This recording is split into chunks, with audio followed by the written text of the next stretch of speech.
Kua rongo a Whiao Charles rāua ko tana hoa a Camilla i te Wairua Māori. Arā I mua I tā rāua hekenga mai ki tēnei moka o te ao. Koe ngā ronga tina o te pō!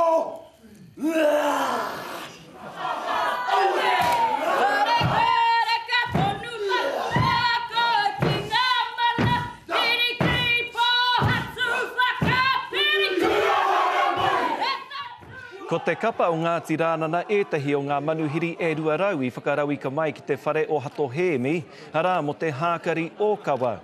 Ko kahurangi kiri te kanawa, tētahi atu. Well, lots of things, because I know I've known him for quite some time, and I just said to him, I look forward to seeing you in New Zealand when we all get there. I leave on Tuesday, and the Duchess, she's just saying how it's just going to be a long journey, of course, and I said, well, if you can sleep, but she says she doesn't sleep on planes, so I hope that they get some rest. It's a tough schedule. Ka tae mai a Charles rāua ko Camilla ki konei a te tekau o whiringa ārangi mo ngā rā e ono.